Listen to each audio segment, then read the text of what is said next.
Hello everyone, welcome back to my channel. This is Math Ideathon with me Vasuki. Now we are moving to exercise 6B. 6Bல நான் first வந்து MCQ போகாமல் first concepts எல்லாம் ஒரு recall பண்ணிவிட்டு அதுக்கப்புறமா exercise போகலாம். அதில் MCQs பார்க்கலாம். MCQஸில் மோஸ்ட்லி இந்த மாதிரி மெத்தட்ஸ் தான் கவர் ஆகிருக்கும். ஸோ இந்த ஃபார்முலாஸ் வந்து தரவாய்க்கோங்க. ஸோ தட் உங்களோட எக்ஸசைஸ் பண்ணும்போது கொஞ்சம் ஈஸியாக இருக்கும். ஸோ இப்போ பாருங்கள், இது வந்து ரெக்டாங்கிள், பெரிமீட்டர் அண்ட் ஏரியா கண்டிப்பாக தெரிஞ்சிருக்கணும். பெரிமீட்டர் எல்லாத்துக்குமே வந்து ரொம்ப ஈஸி தான்.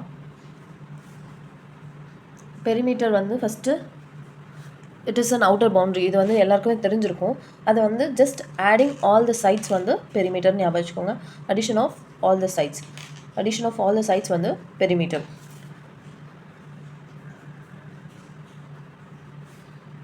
ஸோ இப்போ பாருங்கள், ரெக்டாங்கிளோட பெரிமீட்டர் வந்து இது எல்பின்னு மென்ஷன் பண்ணுவோம். So L plus B plus L plus B, அது வந்து சின்ன கிளாஸில் நம்ம யூஸ்வலாக சொல்லி கொடுக்குறது addition of all the sides அப்படின்னு சொல்லிட்டு. ஸோ இதை வந்து நம்ம ஹையர் கிளாஸஸில் ஃபார்முலாவாக தான் படிக்கணும். அப்படி உங்களுக்கு இந்த ஃபார்முலாவில் கன்ஃபியூஷன் இருந்துச்சுன்னா இப்படி போட்டு கூட போடலாம். ஸோ ஃபார்முலாஸை வந்து அண்டர்ஸ்டாண்ட் பண்ணி படிங்க. ஸோ தட் ரொம்ப ஈஸியாக இருக்கும். L plus B plus L plus B. So அதை வந்து நம்ம எப்படி எழுதலாம்னா 2 × எல் ப்ளஸ் பி அப்படின்னு எழுதலாம். நெக்ஸ்ட்டு பெரிமீட்டர் வந்து ஸ்கொயர் வந்து எல்லா சைட்ஸும் சேமாக இருக்கும். ஸோ எஸ்ன்னு யூஸ் பண்ணுவோம், எல்லா சைடுக்கும் எஸ்ன்னு யூஸ் பண்ணுவோம். So addition of all the sides வந்து S plus S plus S plus S. இதை வந்து 4sன்னு எழுதுவோம். 4 × A ஆர் 4 × சைடு அந்த மாதிரி மென்ஷன் பண்ணுவோம். ஸோ நெக்ஸ்ட் வந்து ட்ரையாங்கிள் வந்து எல்லாமே டிஃப்ரெண்ட் சைட்ஸாக இருந்தால் ஏபிசின்னு மென்ஷன் பண்ணிவிட்டு A + B + C அப்படின்னு சொல்லுவோம். ஸோ நெக்ஸ்ட் ட்ரையாங்கிள் பார்த்தீங்கன்னா இதுவும் ட்ரையாங்கிள் தான். பட் இது வந்து ரைட் ஆங்கிள் ட்ரையாங்கிளாக இருக்கும். ரைட் ஆங்கிள்னால் இங்கே வந்து ஆங்கிள் வந்து 90 டிகிரி ஃபார்ம் ஆகுது தான் ரைட் ஆங்கிள் ட்ரையாங்கிள். இந்த 90 டிகிரி ஃபார்ம் ஆகிற ரைட் ஆங்கிள் ட்ரையாங்கிள் வந்து அதுக்கான ஃபார்முலா வந்து பைத்தாகரஸ் தியரம். பெரிமீட்டர்ன்றது இல்லை, அது ஒரு சைடு தெரியாமல் இருக்கும். அதை வந்து எப்படி கண்டுபிடிப்பாங்கன்னா இந்த தியரம் யூஸ் பண்ணி தான் கண்டுபிடிப்பாங்க. ஸோ ஃபஸ்ட்டு வந்து பைத்தாகரஸ் தியரம்ன்றது என்னென்னா, இதோட லாங்கஸ்ட் சைடு, இந்த ட்ரையாங்கிளோட லாங்கஸ்ட் சைடு எதுன்னு பார்த்தோன்னா இந்த ஹைபோட்டனஸ் சைடு. இந்த ஹைபோட்டனஸ் சைடு எது எப்படி கண்டுபிடிக்கிறதுனா இந்த ரைட் ஆங்கிளுக்கு ஸ்ட்ரைட் ஆப்போசிட்டாக இருக்கும். அதுதான் வந்து லாங்கஸ்ட் சைடு. இதுதான் உங்களோட ஹைபோட்டனஸ் சைடு. இது வந்து ஆப்போசிட் அண்ட் அட்ஜசன்ட் வச்சுக்கலாம், இல்லை சைட் ஸ்கொயர்ஸ்ன்னு வச்சுக்கலாம். இது ஒரு சைடு, இது ஒரு சைடு. ஓகேவா? இப்படி கூட ஞாபகம் வச்சுக்கோங்க. ஸோ ஹைபோட்டனஸ் ஜெனரல் ஃபார்முலா வந்து hypotenuse square equal to side square plus side square தான் உங்களோட ஃபார்முலா. ஓகேவா?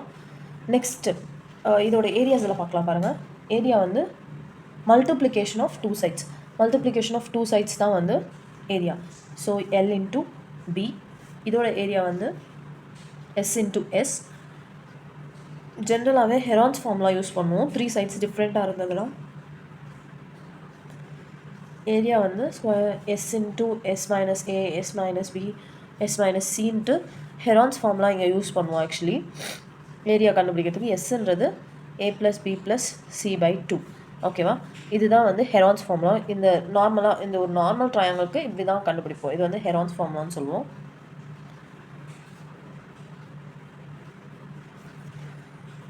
இது வந்து பைத்தாகரஸ் தியரம். இதுக்கான ஏரியா எப்படி ஈஸியாக கண்டுபிடிக்கலாம்னா ½ × பேஸ் × ஹைட். ஓகேவா? இப்படி கண்டுபிடிக்கலாம். நெக்ஸ்ட் இந்த கொஸ்டின் வந்து கான்செப்ட். இப்போ பாருங்கள், இதில் எத்தனை ரெக்டாங்கிள் தெரியுதுன்னு பார்த்தீங்கன்னா உங்களுக்கு வந்து 2 ரெக்டாங்கிள் சொல்லியிருக்காங்க. ஸோ இது வந்து ஆக்சுவலி கான்செப்ட் எப்படின்னா, இது வந்து கார்டன் சொல்லுவாங்க. இது வந்து கார்டன், இது வந்து அது நடக்கிற வே. ஓகேவா? கார்டனும் வந்து ஏரியாவா இல்லை பெரிமீட்டரான்னு கேட்டால் கார்டன் வந்து ஒன்லி அவுட்டர் பவுண்ட்ரியில் போட்டிருப்பாங்க. இல்லை, உள்ளே எல்லாமே கார்டனிங் வந்து ஃபுல்லாகவே உள்ளே தான், ஏரியாவில் தான் நடந்திருக்கும். ஸோ இதுவும் ஏரியா. இப்போ நடக்கிற பாத்து வந்து நீங்கள் அவுட்டர் பவுண்ட்ரியில் மட்டுமா நடப்பீங்க?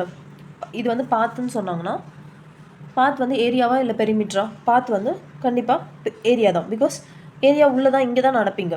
இந்த பவுண்ட்ரியில் வந்து நடப்பீங்களா? இல்லை. ஸோ இது வந்து ஃபுல் பாத் வந்து ஏரியாவில் தான் வரும். ஸோ ஃபஸ்ட்டு அது ஏரியாவா பெரிமீட்டரான்றது உங்களுக்கு கிளியராக இருக்கணும். அப்புறமா இது வந்து இதை பார்க்குறதுக்கே வந்து 2 ரெக்டாங்கிள்ஸ் மாதிரி இருக்கா? ஸோ இதோட ஃபார்முலா வந்து எப்படி உங்களுக்கு ஏரியா ஆஃப் பாத் கண்டுபிடிக்க தான் சொல்லுவாங்க. ஸோ என்ன பண்ணணும்னா ஃபஸ்ட்டு ஃபுல் ரெக்டாங்கிளை கண்டுபிடிச்சிட்டு அதில் இருக்க கார்டனை மட்டும் ரிமூவ் பண்ணிட்டீங்கன்னா உங்களுக்கு ஏரியா ஆஃப் பாத் வந்துடும். ஓகேவா? ஸோ ஏரியா ஆஃப் பாத் எப்படி கண்டுபிடிக்கணும்னா ஏரியா ஆஃப் பாத் சொல்லலாம், இல்லை ஏரியா ஆஃப் ஷேடட் போர்ஷன் சொல்லலாம். இந்த மாதிரி எப்படி கண்டுபிடிக்கணும்னா ஏரியா ஆஃப் அவுட்டர் ரெக்டாங்கிள்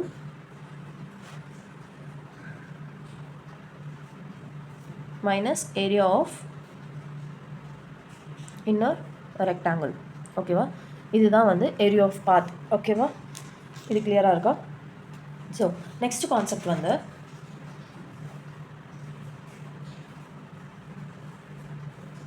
இதை வந்து நான் ஒரு 10 மீட்டர்னு வச்சுக்கிறேன். இது வந்து 5 மீட்டர்னு வச்சுக்கிறேன். இதோட அவுட்டர் பவுண்ட்ரி வந்து நான் வந்து ஃபிக்ஸ் பண்ணுறேன். லைக் இதோட வித் வந்து 1 mm 1 மீட்டர்னு ஃபிக்ஸ் பண்ணுறேன். 1 மீட்டருக்கான பாத் இருக்குது. ஸோ இப்போ என்ன பண்ணுவீங்க, எனக்கு வந்து ஃபஸ்ட்டு இன்னர் ரெக்டாங்கிளோட ஏரியா லென்த் அண்ட் பிரெத் கண்டுபிடிக்கணும். எப்படி கண்டுபிடிக்கலாம்னா, ஃபஸ்ட்டு பாருங்கள், இது எல்லா சைடும் வந்து எனக்கு வந்து 1 மீட்டர் தான். இங்கேயும் வந்து 1 மீட்டர், இங்கேயும் வந்து 1 மீட்டர் இப்படி இருக்குன்னு வச்சுக்கோங்க. ஆல் சைட்ஸ் வித் வந்து 1 மீட்டர்னு சப்போஸ் கொடுத்துட்டாங்கன்னா நீங்கள் வந்து ஈஸியாகவே கண்டுபிடிக்கலாம். எப்படின்னா, இது ஃபுல் லென்த் எவ்வளோ? ஃபுல் லென்த் வந்து 10 மீட்டரா? இதில் இந்த பார்ட் மட்டும்தான் வேணும். ஸோ எதை வந்து மைனஸ் பண்ணணும்னா, இந்த சைடு இருக்க 1 மீட்டரையும் இந்த சைடு இருக்க 1 மீட்டரையும் நீங்கள் வந்து மைனஸ் பண்ணிட்டீங்கன்னா உங்களுக்கு இதுக்கான ஆன்சர் கிடச்சிடும். 10 லென்த் வந்து எப்படி கண்டுபிடிக்கணும்னா, 10 மைனஸ் இந்த சைடு ஒரு 1, இந்த சைடு ஒரு 1 சப்ராக்ட் பண்ணிங்கன்னா 8 மீட்டர் தான் உங்களோட ஆன்சர். ஸோ இப்போ ஆட் பண்ணி பாருங்கள், 1 metre plus 8 metre plus 1 metre வந்து உங்களுக்கு 10 மீட்டர் வந்துடும். ஓகேவா? ஸோ இந்த சைடு இப்போ பிரெத் கண்டுபிடிக்கணும்னா, பிரெத் வந்து என்னவா இருக்குது? 5 மீட்டராக இருக்கா? ஸோ 5லேருந்து கம்மி பண்ணணும். இது வந்து சின்ன போர்ஷன் தானே, ஸோ சப்ராக்ட் பண்ணணும்னு ஞாபகம் வச்சுக்கோங்க. ஸோ இந்த போர்ஷனை நம்ம கண்டுபிடிக்கணும். ஸோ இங்கேயும் 1 மீட்டர் இருக்குது, 1 மீட்டர் இருக்குது. ஸோ -1 பண்ணிங்கன்னா உங்களுக்கு 3 மீட்டர் தான் இதோட பிரெத். ஓகேவா?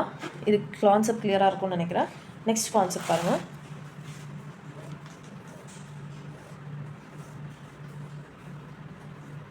இது வந்து 5 மீட்டர், இது வந்து 2 மீட்டர்னு கொடுத்துருக்காங்க. இதுக்கான வித் வந்து 2 மீட்டர், இதுக்கான வித் வந்து 2 மீட்டர், இது வந்து 3 மீட்டர்னு கொடுத்துருக்காங்கன்னு வச்சுக்கோங்க. எனக்கு இப்போ அவுட்டர் பவுண்ட்ரியோட ரெக்டாங்கிள் லென்த் அண்ட் பிரெத் வேணும். ஸோ அவுட்டர் ரெக்டாங்கிளோட டைமென்ஷன்ஸ் வேணும். ஸோ அதை எப்படி கண்டுபிடிக்கலான்னு பாருங்கள். ஸோ அவுட்டர் ரெக்டாங்கிள்னால் இந்த லென்த் ஃபுல்லாகவே வேணும். நம்மளுக்கு இந்த லென்த் எவ்வளோ தெரியும்? லைக் 2 ப்ளஸ் இதோட லென்த் வந்து 5. நெக்ஸ்ட் இதோட லென்த் வந்து நம்மளுக்கு தெரியும் 2. ஸோ இதுதான் இதோட லென்த். ஸோ 2 + 5 + 2 டோட்டலாக நம்மளோட லென்த் வந்து பாருங்கள் 9 மீட்டர். ஓகேவா? இப்போ இந்த லென்த் பார்க்கலாம் வாங்க, இந்த பிரெத் பார்க்கலாம். ஸோ இது 3, இங்கே வந்து இந்த எல்லாமே வெர்டிக்கல் லைனில் இருக்கிறது தான் பார்க்கணும் நம்ம. இது வந்து 3 + 2 + 3, 3 + 2 + 3. ஸோ 8 மீட்டர் தான் வந்து நம்மளோட அவுட்டர் ரெக்டாங்கிள் பிரெத். இந்த மாதிரி தான் ஃபஸ்ட்டு கண்டுபிடிக்கணும். ஓகேவா? இதுதான் மெயின் கான்செப்ட்ஸாகவே வரும். Hope you all understood. Thank you for watching my channel. Catch you in the next video. Bye bye.